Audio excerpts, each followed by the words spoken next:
Coming up on this episode of The Social Hour, it's official, Twitter's going public, but not all the numbers sound that great. We'll talk about what's really going on. Plus, get ready for ads in your Instagram feed. Smool launches a huge web-based music social network. And how about Cover to help you pay your server at the restaurant a little bit more quickly next time? All that and more next. Netcasts you love.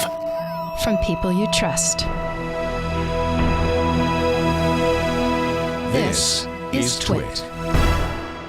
Audio bandwidth provided by the new Winamp for Android, featuring wireless sync and one-click iTunes import. Now with free daily music downloads and full-length CD listening parties. Download it for free at winamp.com/Android. Bandwidth for the Social Hour is brought to you by CashFly at CACHEFLY.com. This is The Social Hour with Sarah Lane and Amber MacArthur, episode 131, recorded Friday, October 4th, 2013. This episode of The Social Hour is brought to you by Full Sail University. Full Sail offers both online and campus degree programs centered on real-world experience in the entertainment, media, and technology industries. For more information, visit fullsail.edu/social hour. And by Social Media Solutions from SAP. If you're a social media manager at a large enterprise, gain insight and engage in social media with Social Media Solutions from SAP to improve your customer service. And by Shutterstock.com. With over 1 million high-quality video clips, Shutterstock helps you take your creative projects to the next level. For 25% off your new account, go to Shutterstock. Hello, everybody, and welcome to another fun-filled episode of The Social Hour. If you're watching us live, it is Friday afternoon, and if you're watching us after the fact, good day to you, wherever you may be. From Twit World headquarters in Petaluma, California, I'm Sarah Lane. And I'm Amber MacArthur, and I'm in Toronto, Ontario, Canada, and it's kind of gray and rainy here, although we've had a beautiful fall so far. I guess it's only been a week, but lots of sunny days. I feel like I'm always doing a weather forecast. I'm obsessed with the weather, Sarah. Well, that's okay. I think at this point, whether they like it or not, at least our audience expects us to do this off the top of the show. You know, it's funny, Amber, it's been really warm in the Bay Area, and this is actually the time of year where we get our, you know, it's technically called an Indian summer. Some people don't think that that's a very nice term, but it's basically we get our summer late when a lot of the seasons are starting to change in other parts of North America anyway. And I was at the mall last night. It's so late that I actually got kicked out of the mall. When's the last time that happened to you, where they closed down and someone sort of followed me out and made sure that I, you know, didn't get locked in the mall? Did you do really something lost bad, track of Sarah? time. No, I was shopping, and I just, you know, when you're in a mall, you have no idea what time it is. It's like being in a movie theater. It's like you have no concept of if it's like 3 p.m. or midnight. And so anyway, it was late, and I walked back out onto the street, and it was so warm still, considering that it was after 9 p.m. That was nice. That was it was a nice little treat. You don't get that very often in San Francisco. No, you don't. Yeah, we've literally had 2 weeks of just absolutely gorgeous weather, so I can't complain about the rain. I'm sure within a month we'll have a bit of snow, but more importantly, Sarah, we have lots of social media news, and the big news this week has been all about Twitter and the Twitter IPO. People talking about Twitter advertising. Is Twitter able to make more money? Are they able to continue to hire at the pace they've been hiring? And a lot of questions around this. Yeah, so Twitter filed for its S1, which is it's basically the official filing. This is Twitter saying, not just that it's no longer a rumor. Twitter is going public as a company. They've got a ticker, TWTR, Twitter, which I was kind of worried that it was going to be Twit. Yeah. And then, you know, all of us here at Twit would mumble and grumble forever every time we heard people referring to Twitter by its stock name. But TWTR will be what it's traded under. But yeah, I mean, not all of the news is good. The company plans to raise as much as $1 billion in its initial public offering. According to documents that it has to file, it made revenue of $253 million in the first 6 months of this year, but is not actually profitable. So it's a little bit of a, hey, we want to go public. We need to reverse a trend of losing money and a slowing user growth chart. Twitter has amassed more users and has always grown since its inception, but the growth does seem to be slowing down a little bit, and that freaks people out, obviously. And I think, Amber, at least for me, I can't help but compare it to Facebook's somewhat disastrous IPO, where there was a technical glitch and the stock price was really low, and people just thought it was like, it kind of went public with a thud. And Facebook brings in a lot more revenue than Twitter does. What's your initial thought about the idea of what Twitter's going to be in, even a month from now when it's finally public? Well, I mean, it's the interesting thing is that out of all of the social networks, I think Twitter is the one that I can't imagine living without, because I depend on it so much. I spend so much time using Twitter for checking news, for marketing stuff that I'm doing, for just following other people I'm interested in. However, I feel as though Twitter has the least opportunity to make the most money. So just to your point about Facebook having pretty decent revenue and I think many opportunities to be able to monetize in different ways, I really don't see the same thing or opportunity with Twitter. I think it's one of those things where it's a very simple platform. There really aren't that many ways that you can advertise within a Twitter stream, things that they are already trying now. So to me, it's one of those things where I don't know what the answer is. I'm not sure this is going to be a happy ending in the next couple of years for Twitter, unfortunately. But I can't imagine living without it.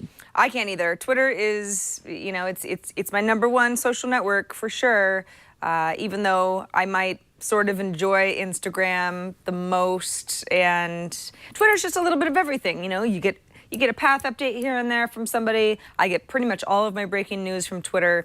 You can see people's photos and videos that they've published somewhere else and cross-post to Twitter. It's a little slice of everything for me, and much more realistic and maybe just in line with my general interests, partly for work and partly for fun, than Facebook's ever been.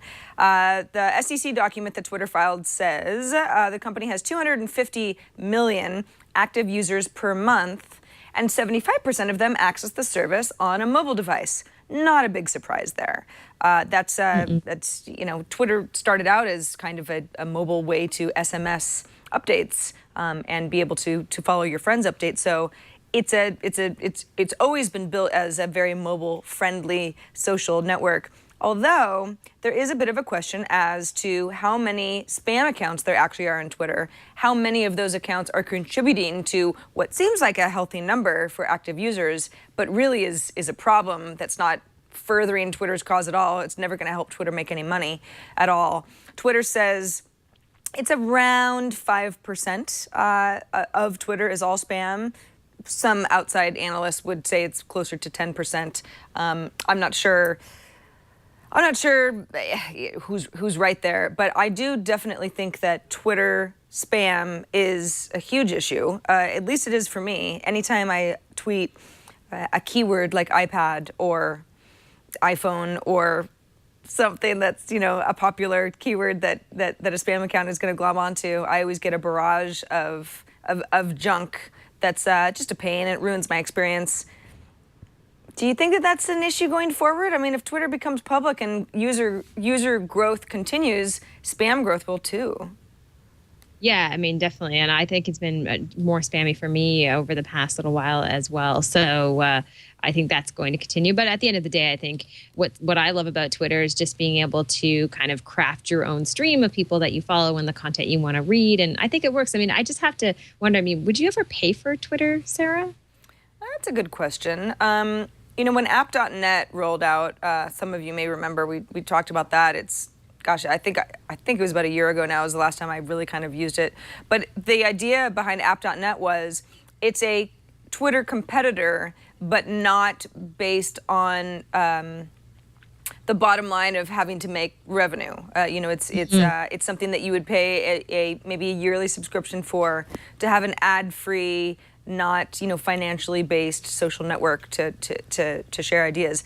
Well, that didn't really go anywhere. Twitter is still really, really popular the way that it is. And Amber, because I use a third-party app called Tweetbot on my Mac, on my tablet, on my phone, I don't actually see any of the Twitter ads that I would be seeing if I was using, the web version of Twitter or one of the native apps. So I'm kind of getting around that for now. But I think it's inevitable that ads will be part of the Twitter experience in a more significant way than they are now. Because, again, Twitter needs to prove itself and make more money than it's making now. So I don't know. I think that would make me feel uncomfortable to feel like I was paying for some sort of a pro version of the Twitter that other people are seeing. Yeah, I know. I've actually struggled a bit with this question because I've thought about it before, and I think I would pay for it. The only thing is, I'm not sure that everybody I follow and like to follow would pay for it. So I think it would, in some ways, kind of ruin the experience. However, I think at some point we're going to have to get to that point where people are paying for these services and the companies are able to monetize more easily, aside from just running advertisements. Now, I had no idea how many Twitter employees there were. I was very surprised by this article talking about Twitter having 2,000 employees, up 90% from last year. It seems like a lot, but I guess based on the GeekWire article, compared to other technology companies, it's still relatively low. But I'm just thinking of 2,000 people at Twitter. I'm hoping most of them are selling ads. Yeah, no kidding. I mean, 2,000 people worldwide. I know Twitter's got some, their headquarters are in San Francisco, not far from where I live. In fact, they just moved into a huge building that's not too far from where Twitter started, but it's massive. And I read something in one of our local newspapers yesterday, I think, about how Twitter is possibly going to lease out the adjacent, or at least out some office space in the adjacent building, some other building that's sort of being refurbished right now, that would double the square foot usage that the company is enjoying now. And it's like, wait, they just moved to their new headquarters. This is crazy.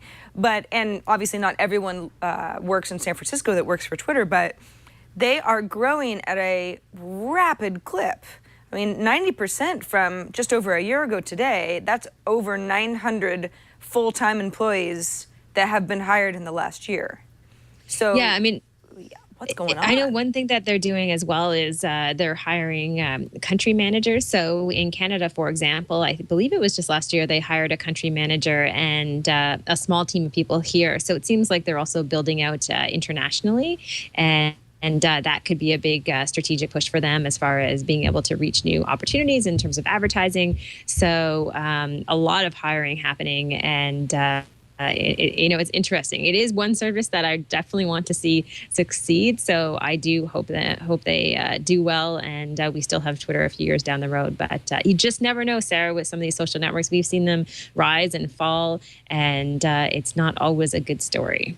Agreed. Another story that, since we're talking about advertising, we might as well talk about the fact that Instagram is going to start showing in-feed video and image ads, at least to U.S. users at first, but you can bet that it will be a global offering, if you can call it an offering, at some point. Sounds like they're going to roll it out over the next couple of months. And Instagram, they announced it on their blog, so this is a real thing. It's basically just, we finally heard it from the horse's mouth, rather than everyone saying, obviously Instagram will have to monetize at some point. Facebook owns it, and Facebook's certainly in the business of making money off of advertising and doing pretty well at it too. The idea is that you will see photos and or videos from brands that you don't follow in your feed. They're not going to be, every third picture or anything.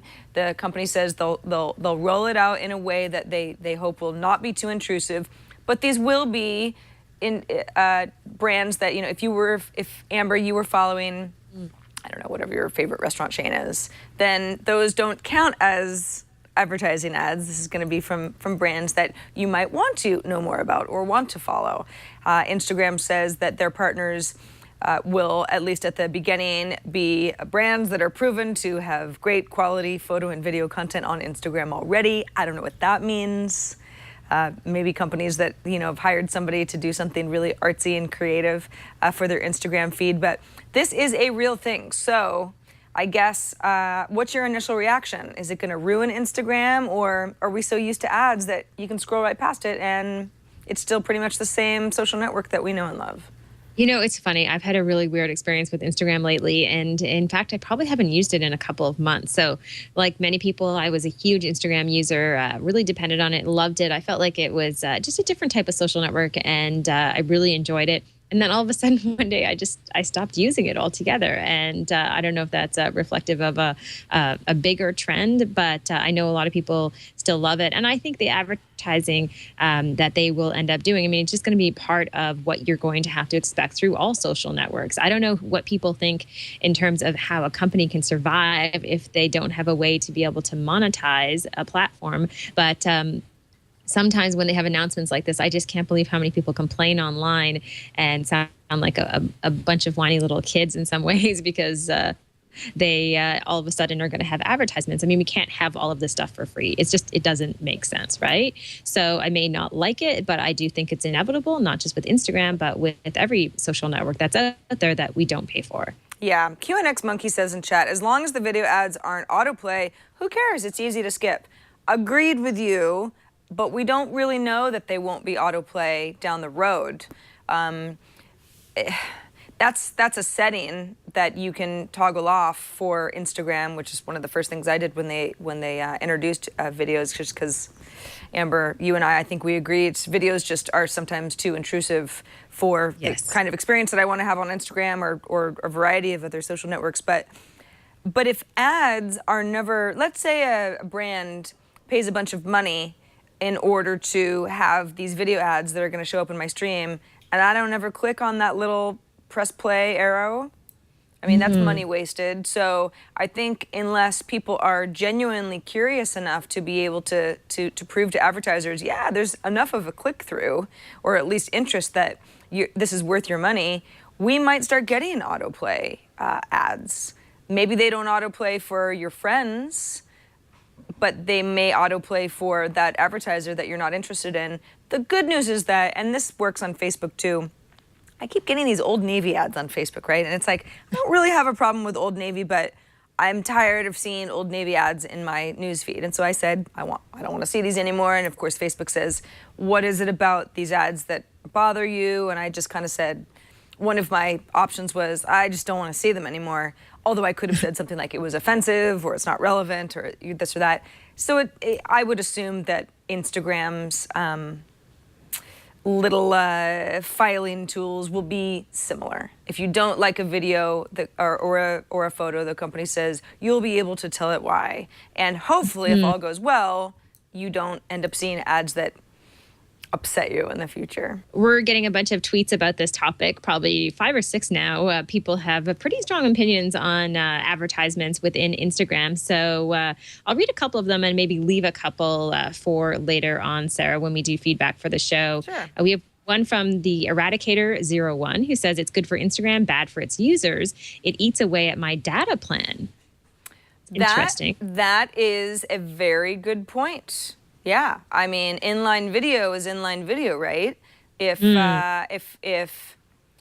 somebody has a plan that's restricted enough, or you're watching your megabytes closely enough, and you feel like Instagram starts to dig into your bottom line each month, I wouldn't use it either. Frustrating. Yeah. I'll do one more. And like I said, there are still lots of them coming in. This one is from datalore_TV, who says, on the desktop, yeah, why not? Plenty of space. On a mobile device, where will they find the room? So that's also an interesting piece of feedback there in terms of it being okay in one place, but not okay on mobile devices.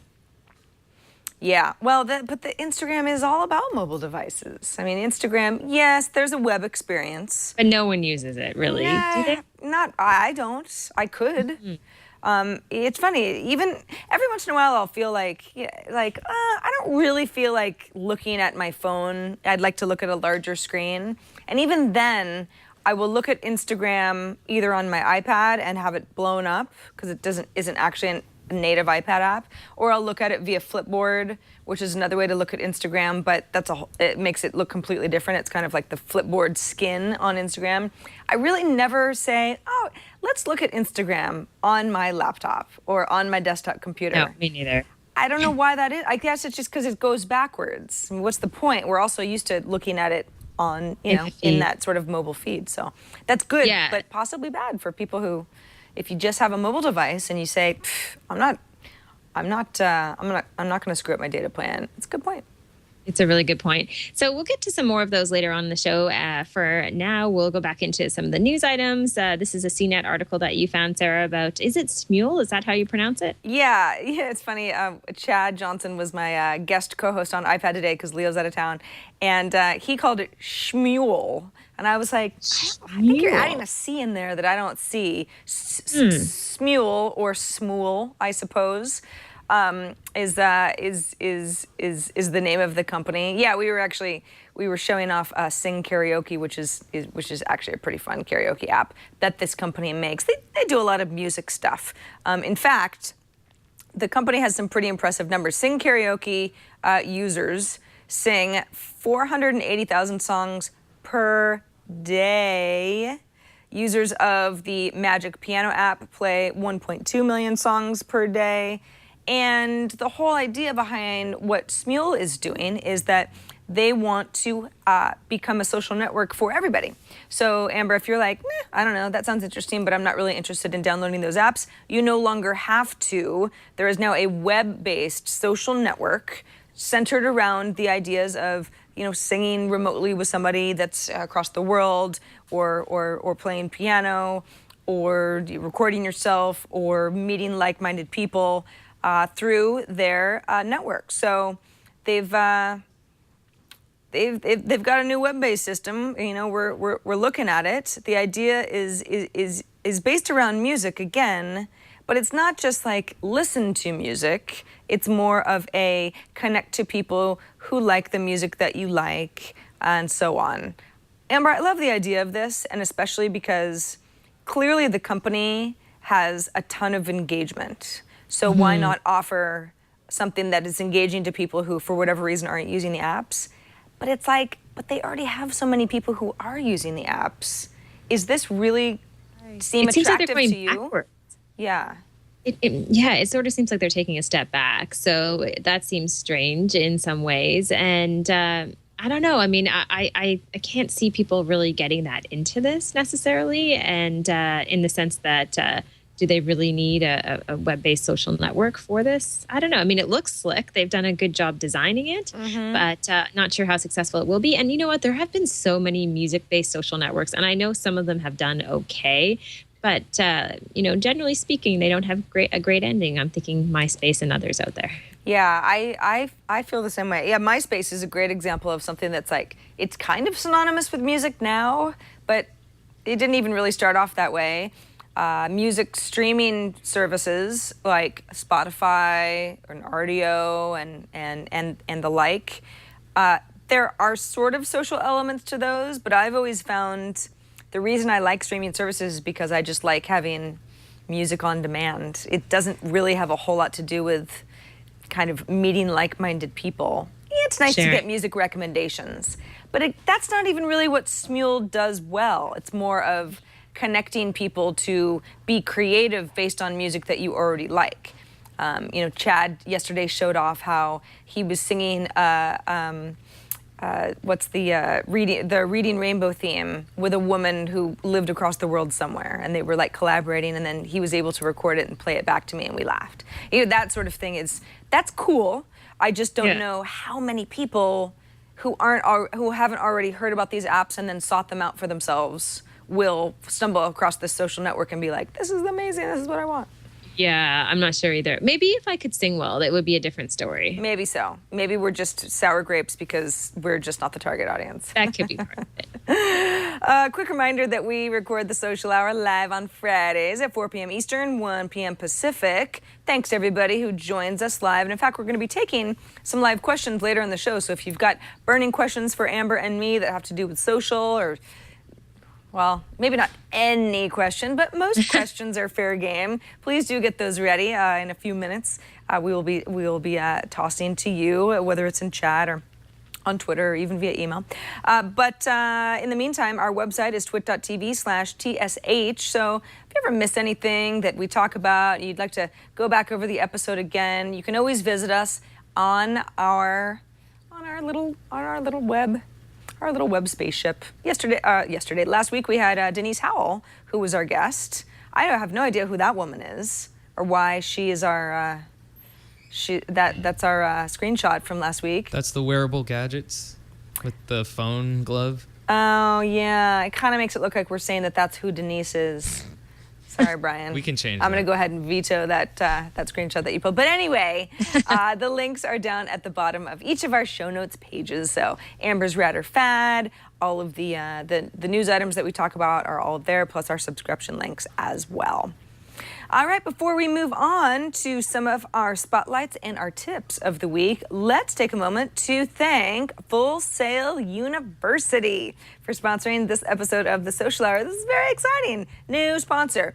Here's the story. If you're sort of like Full Sail University, I don't know what's going on. How is this going to help me? Well, technology, Amber and I can say with absolute assurance, has redefined our jobs as journalists, as reporters of tech. This is all new and exciting territory for us. So let's say you're sitting back watching this show and saying, it seems like you guys have a pretty good job.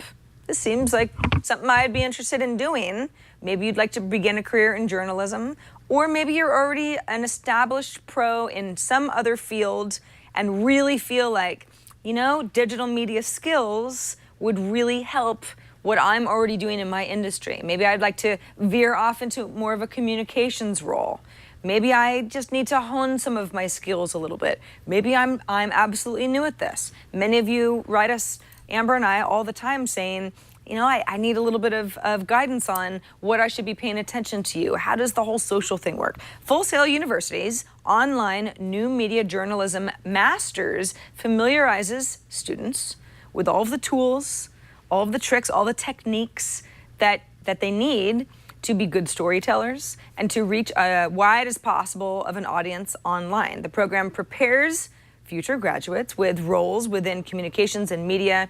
So that's journalism, photojournalism, blogging, marketing, and writing.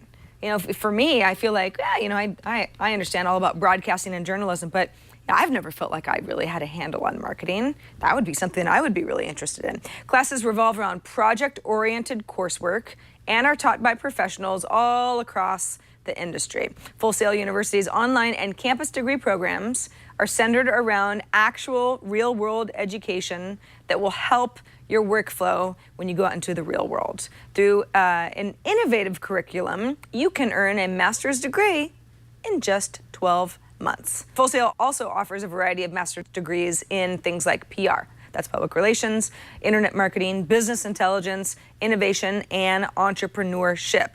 So if you're interested, learn more about Full Sail's master degree program in new media journalism or any of their bachelor's and master's degree programs by checking out fullsail.edu/social hour. Once more, that's fullsail.edu/social hour. And we thank Full Sail University for their support of this show. All right, Amber. So what is our social marketing spotlight of the week? This is an interesting one. This is kind of a PR stunt, I guess that's the best way to describe it, and a negative reaction from most people online. And the company is Burger King. And what Burger King has done is, in an effort to promote their French fries, and I guess they've created a lower fat French fry, if that's even possible, then they decided that they would do this stunt where they renamed the fast food company Fries King. And they went as far as actually rebranding some stores. They rebranded their website. If you go to, I believe it's bk.com right now, you'll see the company there is branded as Fries King. And it says new status fries, 40% less fat, 30% less calories. And I guess it left a lot of people who are Burger King fans kind of confused about why they had done this. Now, they're not obviously changing the name for good, but this was just something to get attention for these new fries. So at first I'm thinking, this is the silliest thing I've ever seen. It's ridiculous. Why would they do this? But then I'm wondering, well, we're talking about it, right, Sarah? And they're trying to promote these fries. So maybe it's working. I don't know. Satisfied. Gosh, it's just upsettingly bad. I hate it. Why do they have to? No, okay, I don't go to Burger King. I haven't been in a Burger King in a really long time. But those look like fries that I used to get at my school cafeteria that were mushy and gross. I don't even think they look good. I guess they have to somehow set them apart so you've got the little ridged fries now rather than the nice smooth fries that I think about fast food with. But, yeah, like these look like they came out of a bag that you put in the oven sort of thing. Yeah, exactly. I know. So a lot of people up in arms about this, and particularly online. I think just a couple of hours ago, in fact, Time.com had written an article about how angry people were that Burger King had done this. And some people went as far as saying they were lying to their customers by pretending they were changing the name. I wouldn't go that far. I mean, let's not take ourselves too seriously. Right. But at the end of the day, I'm not sure this is the best campaign, especially when they know people through social media are just going to end up having their hate on for Burger King, because we've seen companies like McDonald's, for example, go into the social space and try to be creative. Like one example in this article was I think it was the mixed stories that we talked about on the show, Sarah, and that kind of backfired. So it's delicate waters out there in the social media world. You don't know what's going to happen. And in this case, there are more negative comments than positive comments for sure. I think this is a great case of, talking about marketing and not necessarily feeling like I know everything I need to know about how to be a great marketer. But this is a good case of, it's like they tried too hard to be too clever and then they end up just confusing their loyal customers. And you don't want to do that. I don't really know who's paying attention to this besides people who really care about Burger King. I sort of go, oh, well, whatever they're doing. But if you really do care and you're like, wait, are they changing their name? Why does everything look different? Is this a real deal? I'm upset about this. I don't want my fries to change. Why didn't they? What's the point? Exactly. Why didn't they change it to Fries Queen? Yeah. This is what I can't understand. I'm like, the name doesn't even make sense if you're going to go that far to rebrand and do something clever. Seriously, I mean, the name just makes absolutely no sense. It doesn't even roll off the tongue well. So I'm not sure what they were thinking. So I think it's a bit of a thumbs down as far as a campaign, and another example of how a PR stunt can turn sour very quickly in the digital space, especially if you're not paying close attention and not anticipating what could happen. And this is just an example of that. Yep. Burger King, better luck next time. Better luck next time. You got it in you. Keep trying. We know you keep do. Trying. Keep trying. Well, yeah, exactly. You'll get there eventually. Burger King has a track record of this. I don't know. I guess you can call them creative, but somewhat just confusing in general what's going on behind the scenes. Let's move on to one of our social tips, and this is Pinterest related. So I, being a sort of a new Pinterest lover, I am pretty excited about anything Pinterest related.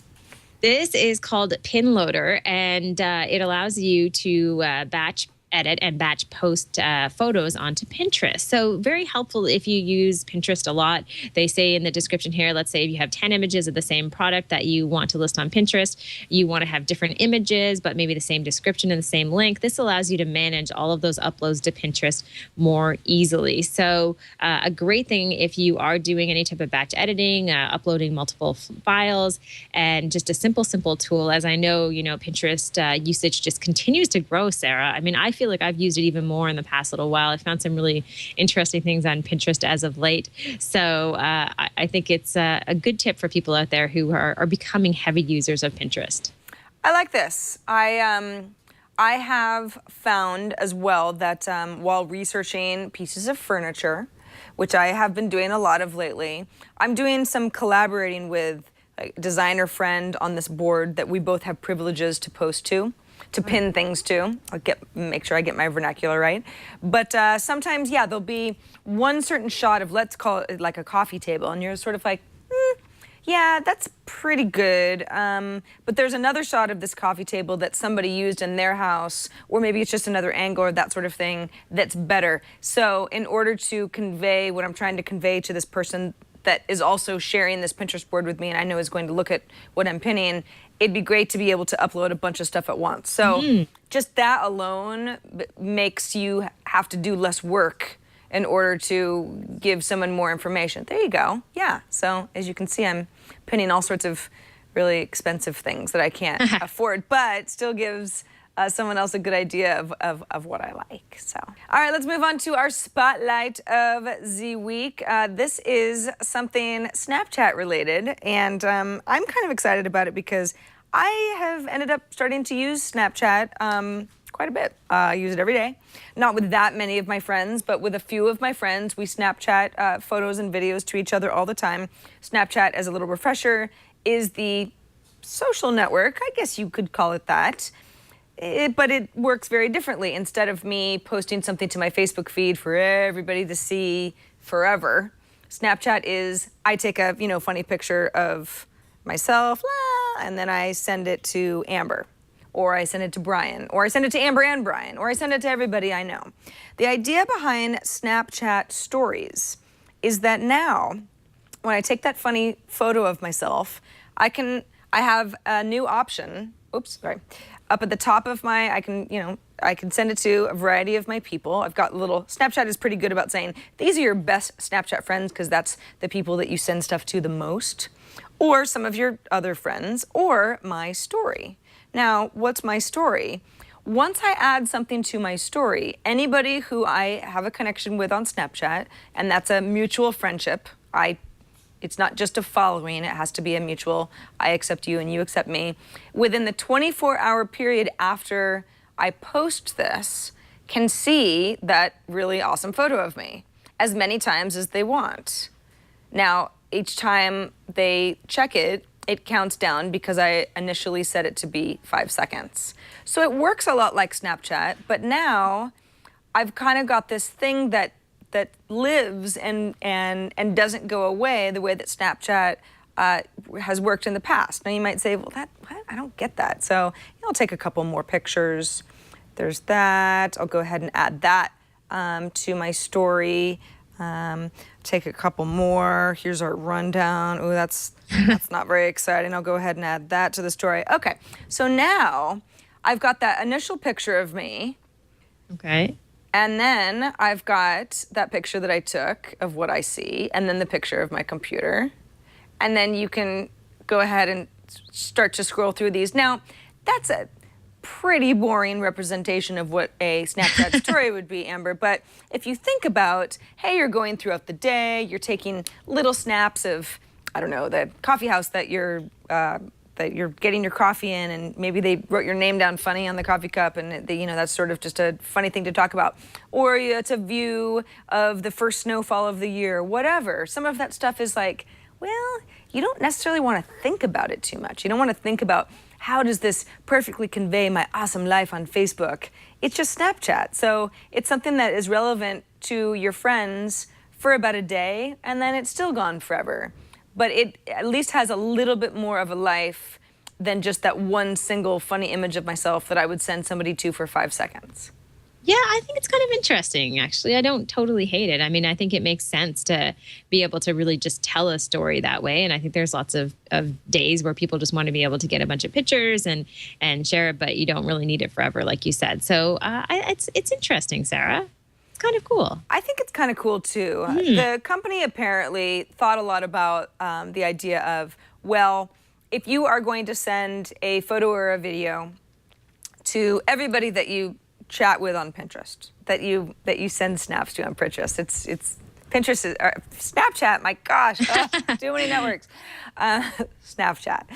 Then you can go ahead and select everybody, but it's not really set up to do that. So it's not really set up to sort of blast stuff to everyone that you know, and that can be sort of off-putting too. It can be a little bit spammy.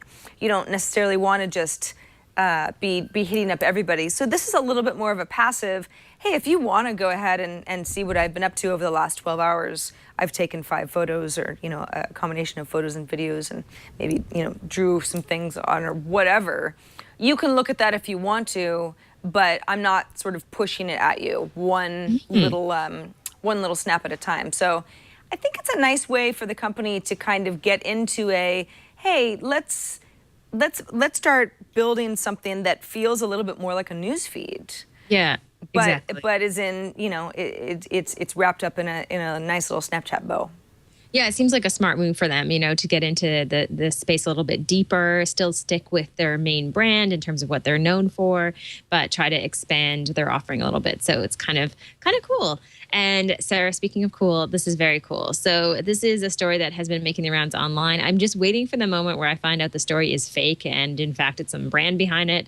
But so far, so good. I first read about it on Mashable, and it's a story of a groom who made his bride's dream wedding come true just based on all of the stuff that she was sharing on Pinterest. It turns out that this woman, in fact, had posted about 220 pins covering what her perfect wedding day would be like. And this includes every little tiny detail you can imagine, such as the colors that she would want there, the different outfits, what she would want on the centerpieces. I mean, it was very, very specific. So she planned her wedding before she was even engaged. And I know. Oh, that's and good. she didn't realize that, in fact, her boyfriend was pretty savvy on Pinterest, one of a small group of gentlemen who are using Pinterest. And he basically looked into what she was doing and decided to plan her wedding day for her and propose on the same day, because this was also a dream of hers. And her wedding was planned and done, and it all happened in one day. So they did a little video about the actual wedding, and a lot of people really loving this story, because I think it just a fun and lovely story with no bad side, assuming there's no brand involved. Well, he certainly had a cameraman or camera woman, camera person be all up in that engagement. For those who are listening to the audio version of the show, there's kind of a montage video that's put together about them getting engaged, and then a lot of images from their wedding. It looks like a really nice wedding, but I always feel I know that some people do plan to have the engagement caught on video, but I hope it's not fake, Amber. But I feel like I second guess everything I see these days. I know. But that's really cute. If she and I say, ooh, she was planning her wedding before she was even engaged. Not alone. Lots of women do this. Many, this is one of these things. A lot of people, dream about their entire lives. Pinterest is full of that, so she's certainly not alone. But kind of cute. Kind of cute that he went ahead and said, okay, well, let's make as many of these fantasies become reality, and she's a very happy bride. She's very happy. Yeah. I just realized when you're talking, it's like, wow, that's so sweet. I mean, would I ever do something like this? And then I realized that I've actually been engaged twice and never gotten married. So I don't know if this is for me, but nonetheless, I still think it's kind of cool. Yeah. I have I'm going back to Pinterest and my furniture search, I have this great ability to completely fall in love with like a little side table that's $2,200. And then, I spend a month trying to find something that's similar for more like $200, and everything I see I hate. So I could just see myself, walking down the aisle and just being like, yeah, no, it's a cheap version of what I would have wanted. It's like just setting myself up for disappointment, which is why I should never get married. Every time I think about getting married, sorry, this is totally an aside, but every time I think about getting married, I start to think about how much work it is. And then I just realize, no, I don't really care about what centerpieces look like. And I lose interest very quickly. So, exactly. It's I'm actually going to 2 weddings over the next 2 weeks, one tomorrow and then one the following Saturday, Amber. And, you start hearing all this wedding talk, and it's like, I keep saying, all people care about is that the bar doesn't go, that you have enough at the bar and that the food's good. Nobody will remember anything else, ever. I mean, if all goes well, they won't remember much. That's just how weddings go, but that's, nobody wants to listen to me. Whatever. Can you tell? I'm a little bitter about weddings. Okay, let's move on to, all right, so we mentioned some viewer and listener feedback. We will get to that in just a second, but let's thank SAP first. Gotta thank SAP. They're our tried and true sponsor of the Social Hour. We love SAP because they make a product called Social Media Solutions. What does it do? I'm glad you asked. It helps companies use social media to improve their customer service and support processes. Now, if you work at a large enterprise, you know that if you're following what people are saying about your product or your brand or your service, you know that they might be complaining on Twitter. They might be praising you on Facebook. They might be writing up some sort of a review of your product on their personal blog. And there's a lot of places that this stuff happens. And if you work in social media at a large enterprise, it just starts getting difficult to stay on top of that conversation. With social media solutions from SAP, large enterprises listen and engage with those that are talking about them, referencing them on social media in a systematic way. You've got a listening component. That's where you're ingesting all of the stuff that's being said about your company. You can capture reports on conversations. You can use relevant terms in order to capture them or measure people's enthusiasm or passion or just certain patterns. You can even monitor your competitors. You want to know what people are saying about that other brand that you want to be better than. So that's all really, really helpful. It helps you build better products because you can incorporate all of that customer feedback that you're getting in real time into what goes on next. You bring that to your team and say, we've got some really, really good evidence that this is what our customers want us to build. You can identify customers who are ready to buy your product, but maybe might be on the fence. You can, give them that extra nudge, answer some questions, and kind of become the hero. And then, of course, you have the engaging component that'll help you improve your customer support by allowing you to set rules about which messages are going to which member of your team. Activity on the social media stream, again, Twitter and Facebook are the obvious ones, but hey, there are probably a lot of review sites out there that you've never even heard of. People are talking about your brand and they're spreading the word. You want to make sure that your customers are happy. If they've got issues, customer support issues, product issues, questions, you are rapidly responding to customer feedback. You are quickly solving your customers' problems. And of course, you're driving sales. If somebody posts a negative review, you want to remedy that problem. You want to make sure the person on your team who can remedy that problem gets the message as quickly as possible. Social Media Solutions from SAP gives you all of that. It's more than marketing. It improves the customer service and support experience.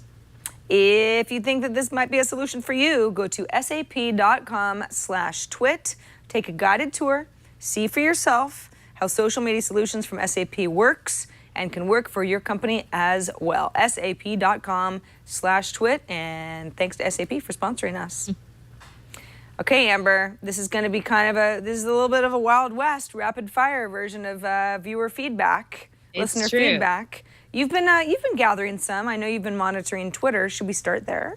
Yeah, let's start there. So just got a tweet from Andy Newman, who's talking about the Instagram news we mentioned as far as advertisements within Instagram. And he says, I'll reserve judgment until I see it. But for now, it sounds like a lazy answer to make some money.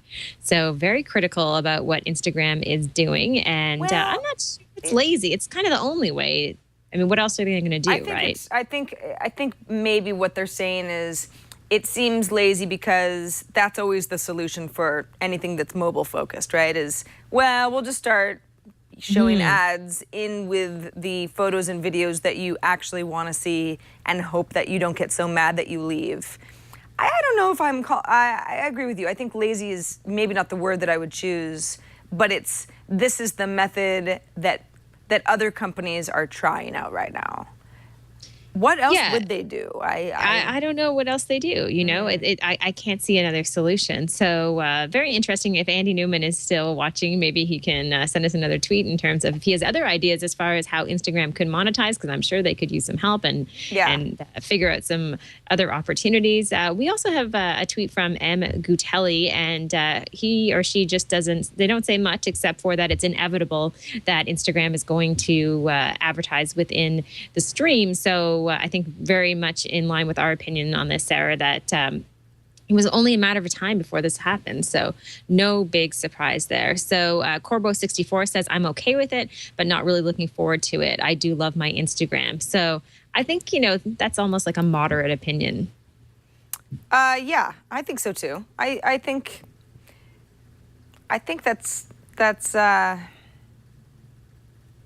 It's very hard to know. I struggle with this just because I like Instagram so much, and I know that it's going to change, but I'm just not sure that this is anything to get too up in arms about.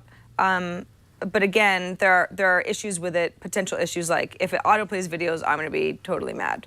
But then again, I could probably still view all of my Instagram photos on Flipboard and get around that a little bit. But that's not really the point. It's not that I don't want to support the company. I like the company. I understand that it's part of Facebook now, but it's like Instagram, the product brings me a lot of joy. So it's not like I'm trying to get around the inevitable advertising that's going to help them make money. It's just it's just how they do it. And then, Sarah, where do you complain where there's no advertising? There's nowhere anymore, right? Where do you go? Twitter or Facebook? I mean, there's advertising everywhere now throughout all big social networks. So I think it's something that we really can't get away from. I know Robert has sent in an email, and we have the link in our rundown. It looks like a YouTube video, because we had asked for videos last week. Yeah, let's play it.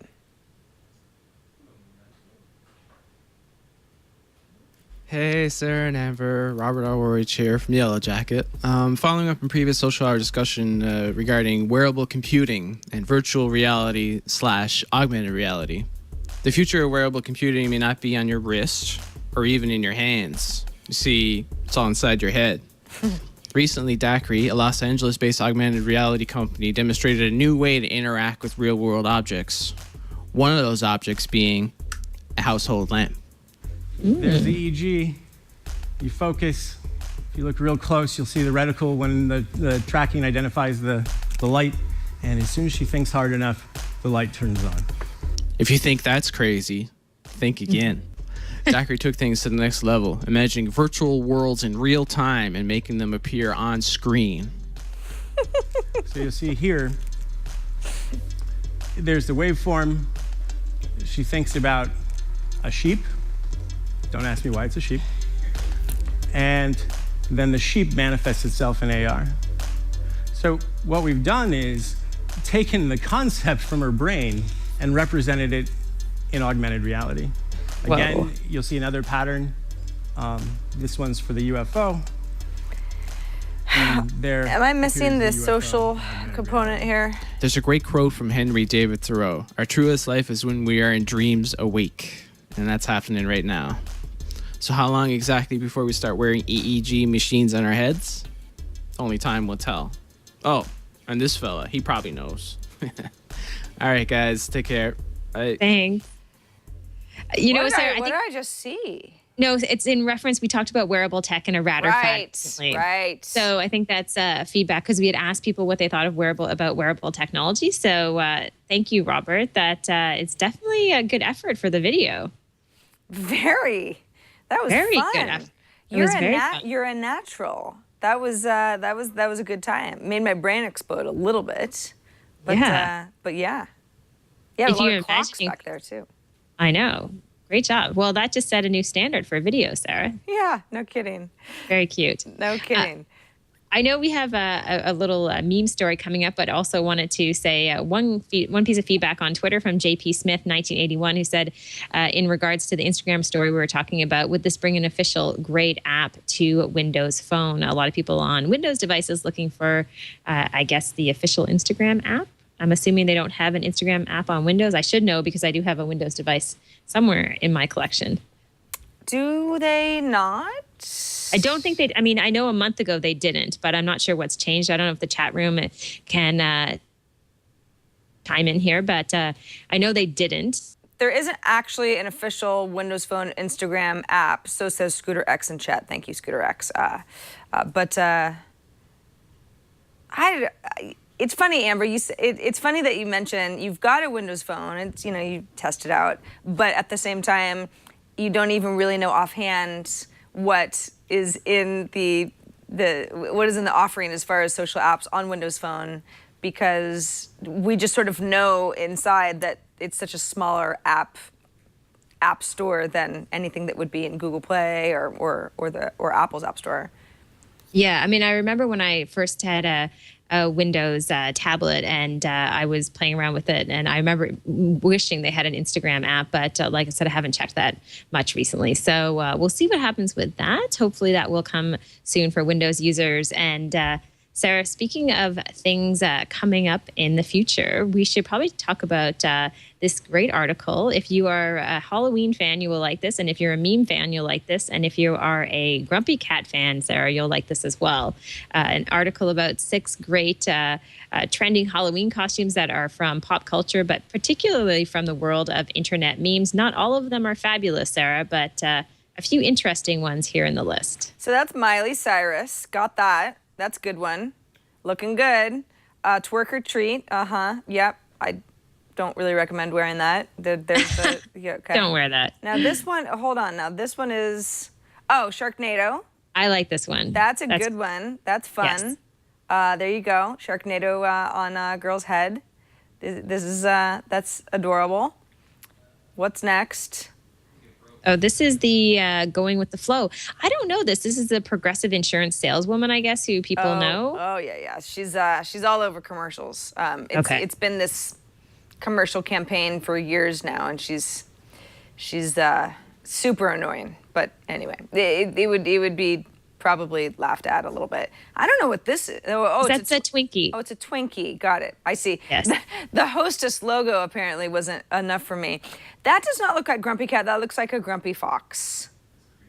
That's like a Grumpy Wolf Fox. Interesting. You know, what I was thinking of being over Halloween, if I were to dress up Amber, which I kind of never really do.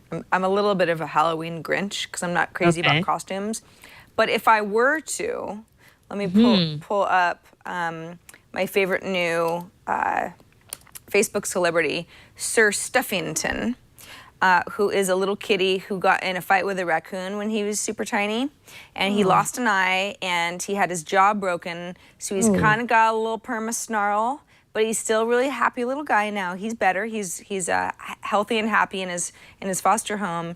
And he has been posing as a little pirate. Oh, that's very cute. That kind of showed, because he kind of has a little face like he's saying "arr," because he's kind of got a little, his mouth. So would you be a pirate or would you be the cat pirate? I would be Sir Stuffington the pirate. Oh, you would go like for the full the full Monty. Basically, all you have to do is wear a pirate outfit, but you're going as Sir Stuffington. Oh, I thought you were going to wear a cat outfit and then apply the pirate on top of that. Maybe whiskers. Maybe if I did some whiskers and just made sure that the colors were okay. It would be the sort of thing where if somebody said, I know who you are, you're Sir Stuffington, I'd be like, you can have access to my bank account. I'm like really, really impressed. But but it would still be, something creative. I think you should. Now that I've said it, I'm like, now I can't do it because everyone will just know. But I thought about it. That's very cute. Yeah, that's fun. I know. I think it's cute. I think it would generate lots of conversation for sure. I don't know what I'm going to dress up as this year. We'll see. Oh, little Sir Stuffington. Isn't he cute? It's just, Amber, I know that you sort of laugh at all of my little internet crushes on all of these cat celebrities and pet celebrities, but Sir Stuffington, 43,271 likes on Facebook. And he's only been around a couple weeks. We have a lot to learn from him. I think Grumpy Cat should, watch his back or her back. Her back, that's right. We maybe got a new Frisky's spokes cat coming up. Ooh, yeah. Things are getting dicey. Yeah. Are we going to be... Okay, this is kind of leading nicely into one of our sponsors because it's a perfect opportunity to show cat videos once again, or cat photos. That's right. Yeah, that's we can't hold back any longer. We might as well talk about Shutterstock.com. They are our third sponsor on this episode of The Social Hour. We love Shutterstock because it's the perfect place to find an image or a video that is just perfect for your next big project. What kind of project? You might be like, I don't know, what kind of project would I? Maybe you're building a new website and you need a bunch of images and you just don't have that kind of photo library, or certainly not video library. Some sort of an advertisement for your company, a video, any sort of a type of project. They've got. Oh, I always look the wrong way. Hello, little dude. They've got great little superimposed videos of really adorable cats that you might not have access to, or lots of other images as well. It's not just cat related. You can choose from over 1 million high quality stock video clips in 2D, in 3D, animated, motion graphics. The list goes on. A lot of different digital formats as well. If you just go ahead and search for a term, you'll really be blown away by the quality of this stuff. I mean, so many of their stock images, they look like something that should be on a cover of a magazine. And then, yeah, you've got this really great, look at this slow-mo, baseball, sports related. I mean, all of this stuff can be yours to use with a Shutterstock account. You don't have to go out there and shoot it yourself or spend a bunch of time and some sort of an editing room or figure out how to get these kind of creative tools at your fingertips as well. Shutterstock just has all of that stuff. Plus, they're adding, used to be 10,000 video clips each week. Now it's 12,000. I mean, the library is growing at an extremely quick pace, 12,000 new video clips each week. So think about that. Every time you visit, you're going to find a bunch of stuff that wasn't even there a week ago. You've got quite the collection at Shutterstock. Plus, really, really sophisticated tools. If you know what you're looking for, you can certainly search by using your keyboard or by keyword. But you can also say, like, I don't know, I'm putting together this advertisement and I need the perfect image, but I need it to have a lot of this certain kind of color. It needs to be blue or nautical themed, or it has to have a lot of sky in it, or I might just want to lay it over on top of something else. All of that can be filtered by. And you find the video assets you're looking for. You can save them to a clip box so that you can come back to them later, kind of like bookmarking them. Or let's say you're collaborating, you're working with a team. There's 5 of you working on this project. You can save a bunch of stuff and say, hey guys, go check out the clip box. Look for it at your leisure, and then give me some notes when you're ready to, so that we know if I'm moving in the right direction. Amber, do you have a lot of experience with trying to kind of figure out something that's the general look or splash, and having to collaborate with other people? It can be kind of confusing. It can be confusing, definitely. And, it's funny because I have used a lot of images and watched a bunch of the videos that are available on Shutterstock, and there's so much great stuff. So it's such a resource for people who are doing everything from presentations to creating promo videos, whatever it might be. So tons of stuff there. And there are also, as you mentioned, Sarah, a lot of cats, a lot of cat imagery. A lot of cat imagery, people imagery, animal imagery. I mean, I see something up from Brazil up in the upper right-hand corner. I know that image anyway. I mean, this is all just really, really great stuff. So if you want to try Shutterstock, you can start today by signing up for a free account. Look at that. That is an aerial image of Christ the Redeemer up on the hilltop above Rio. I've been there. I could never get anything like that. What am I going to do? Rent a helicopter? It's just not going to happen. That's something that you get at Shutterstock. I mean, that's amazing. That's awesome. No credit card needed to try out a free account. You just start in beginning to use Shutterstock to help imagine what your next project could be like. Black cat, statue of Christ, whatever it is. And save those video selections you find to your clip box and share them with other people. Once you decide to purchase, use the offer code, now listen closely, Social Hour 1013. So that's Social Hour 1013. That basically corresponds to the month of the year and the fact that it's 2013. If that is at all confusing to you and you want to make sure that you use our code, you can always go to this episode of our show notes. Down at the bottom of our show notes, it'll give you the code for Shutterstock. But once again, Social Hour 1013 to receive 25% off the package that you choose, any package. Shutterstock.com, 25% off a new account. Use that offer code Social Hour 1013. And thanks to Shutterstock for their support of us. All right, Amber, I am excited for Rad or Fad. I feel like it's going to be a good one because it has to do with eating food, and that's my favorite thing to do. Okay, so you'll probably like this. It's called the Cover app, and I don't know if you've reviewed it on your show before, but it's an iOS app. They're testing it out now in New York City. And the concept here is that, it can be very frustrating when you're waiting for a check at a restaurant. I hate this. You've had an amazing meal and then all of a sudden you're waiting 20, 30 minutes. And I realize this is definitely a first world problem. Nonetheless, there are times where you just want to get out of there. What you do with this app, Cover app, is that you essentially kind of check into the restaurant through the app when you arrive so that they have all the information that you will be using the Cover app to pay. You tell them information in terms of how many people in your party, and you can literally pay automatically through the app. So you don't have to exchange any money or pay at the table. It will just happen as you leave. So I've not tried this out yet, but I do like this idea. I love the concept of not sitting at a table and, everybody counting their money and waiting. I just think it kind of ruins the experience of a really great meal.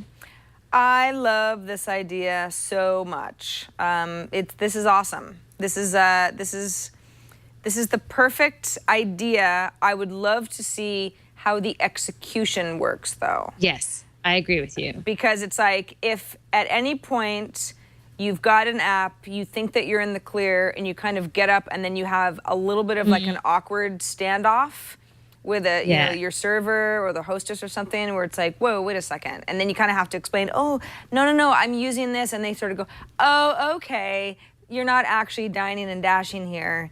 That would be really uncomfortable. Well, I think you have to notify your server when you get there that you're paying with Cover. So you do that up front at the top of when you go into the restaurant. So that's good.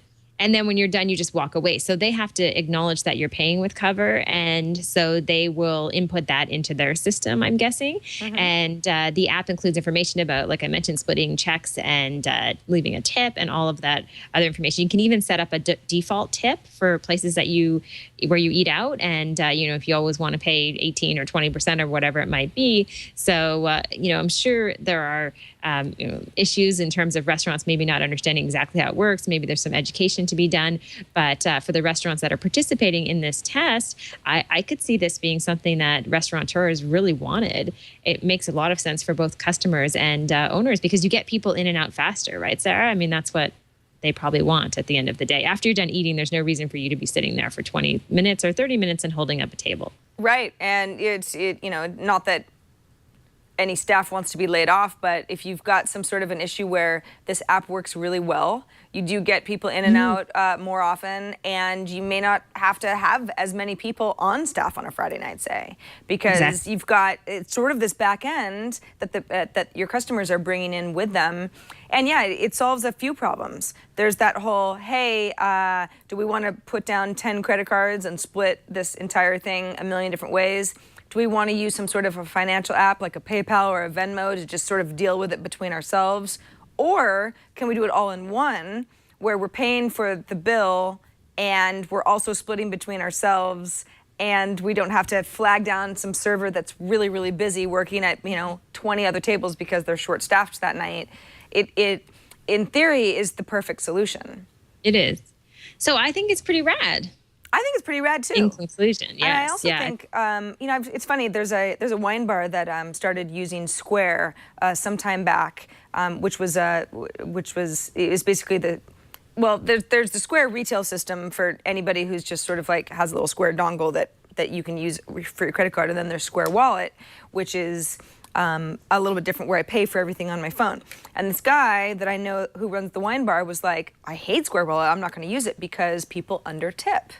I said, why do you think that is? And he said, it's the way that they have it set up, where they suggest that you tip, 15% or something like that.